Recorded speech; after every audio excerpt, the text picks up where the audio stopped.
So hello everyone, उम्मीद है सब आप लोग बहुत अच्छे से होंगे।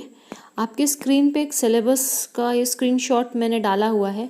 ये जो सिलेबस है आपका जो फर्स्ट पेपर है मुख्य परीक्षा का मेंस का, उसमें खंड आ मीन्स जो पार्ट ए है उसमें जोड़ा गया है। ठीक है, तो इतिहास मीन्स जब मैंने मॉडर्न हिस्ट्री पढ़ाई थी तो क्लास में लगभग मैंने पूरी मॉडर्न हिस्ट्री कंप्लीट कर दी थी, लेकिन जो एमपी का पार्ट है वो रह गया है, तो इसको मैं इस ऑनलाइन प्लेटफॉर्म के थ्रू कंप्लीट करने की पूरी कोशिश करूँगी। ठीक है, तो इसमें इकाई 4 मीन्स यूनिट 4 और इकाई 5 मतलब यूनिट 5 ये सब मैं आपकी कंप्लीट कर दूँगी, क्योंकि बहुत इंपॉर्टेंट है। और क्योंकि अब आपको पता ही है कि यूनिट वाइज क्वेश्चन आने हैं, यूनिट वाइज आपको 3 मार्कर्स भी प्रिपेयर करने हैं, शॉर्ट क्वेश्चंस भी प्रिपेयर करने हैं, और जो लंबे क्वेश्चंस आएंगे, लॉन्ग आंसर्स जो आना है, वो भी आपको सब कंप्लीट करने हैं। ठीक है, तो मध्य प्रदेश में स्वतंत्रता आंदोलन जो है उसमें एक स्टार लगा हुआ है, जिसका मतलब है वर्तमान मध्य प्रदेश के भौगोलिक संदर्भ में।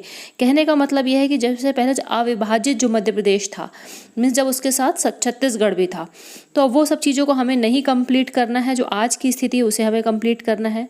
फिर इसके अलावा हम भारतीय सांस्कृतिक विरासत, मध्य प्रदेश के विशेष संदर्भ में, प्राचीन काल से आधुनिक काल तक की विभिन्न कला प्रारूपों, साहित्य, पर्व, उत्सव, वास्तुकला के प्रमुख पक्ष, ये सब आपके सिलेबस में दिया हुआ है। मध्य प्रदेश में विश्व धरोहर स्थल एवं पर्यटन के बारे में भी है। फिर इसके अलावा आप यूनिट 5 में देखेंगे कि मध्य प्रदेश की जो प्रमुख रियासतें हैं, गोंडवाना है, बुंदेली, बघेली, होलकर, सिंधिया एवं भोपाल रियासत। ठीक है, तो प्रारंभ से लेकर स्वतंत्रता प्राप्ति तक इनके बारे में पढ़ना है, तो मैं इस सीरीज़ के थ्रू इसे कंप्लीट करा दूंगी। दूसरी तरफ मैंने एथिक्स, वहाँ पे थिंकर्स जो हैं, जो विचारक हैं, उनके बारे में भी सीरीज़ शुरू करी है, तो उसको भी मैं कंप्लीट करती रहूँगी जैसे जैसे मुझे टाइम मिलेगा। लेकिन इधर मैं साथ में इतिहास को भी कंप्लीट करा रही हूँ, और इसके साथ ही मैंने सोचा एक 3 मार्कर्स की भी सीरीज़ शुरू कर दूँ, ताकि आप लोग को पढ़ने में काफ़ी आसानी रहे। ठीक है, तो चलिए हम मुद्दे पे आते हैं। इसके बारे में थोड़ा सा आज मैं जो आपको सिर्फ इंट्रोडक्शन दूंगी, एक थोड़ा सा परिचय दूंगी इस आंदोलन के बारे में, जो मध्य प्रदेश में स्वतंत्रता आंदोलन हुआ 1857 की क्रांति के समय, और उससे पहले और उसके बाद में। तो सिर्फ आज आपको थोड़ा सा मैं परिचय दे रही हूँ, डिटेल में नहीं पढ़ाऊँगी।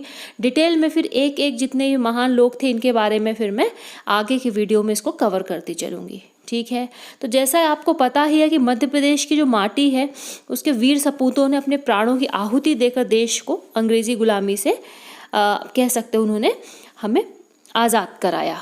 तो इन जो वीरों की जो सूची है बहुत लंबी है। कुछ ऐसे भी हैं जिनका नाम इतिहास के पन्नों में दर्ज है, और कुछ ऐसे हैं जो कहीं इतिहास में कहीं गुम हो गए। लेकिन ऐसे गुमनाम वीरों के कारण भी हम आज आज़ाद भारत में सांस ले रहे हैं।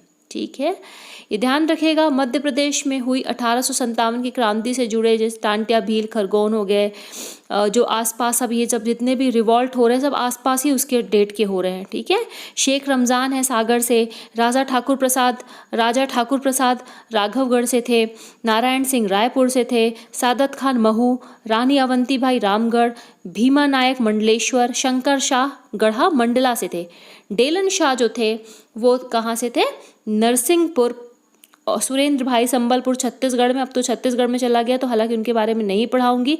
फिर देवी सिंह मंडला, श्री बहादुर मंडला आदि का नाम जो है स्वर्णिम अक्षरों में अभी भी दर्ज है।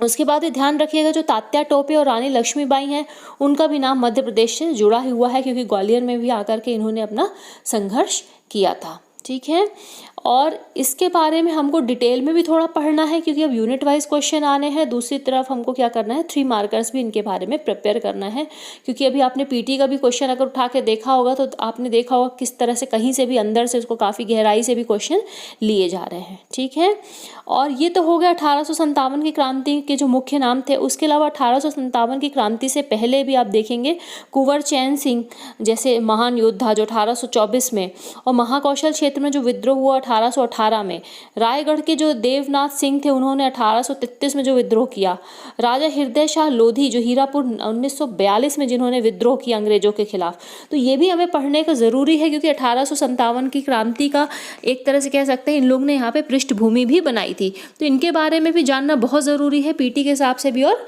मेंस के हिसाब से। ठीक है, अब हम थोड़ा सा आते हैं, हम 20वीं शताब्दी की शुरुआती उस पे आ जाते हैं।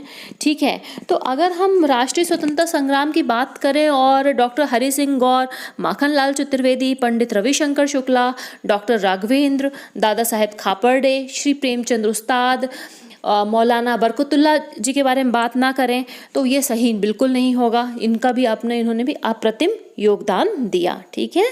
और जो अमर शहीद हमारे यहाँ के जो अमर शहीद चंद्रशेखर आज़ाद हैं, उनके बारे में तो हम उनका नाम भूल भी नहीं सकते, तो उनके बारे में भी हमें पढ़ना है।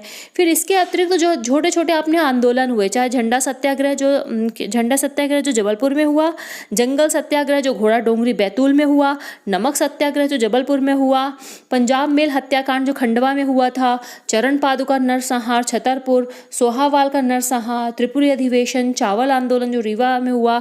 तो ये ऐसे अनगिनत आंदोलन हैं जिनके बारे में हमें जानना डिटेल में भी और उनके फैक्ट्स जानना बहुत ज़रूरी है।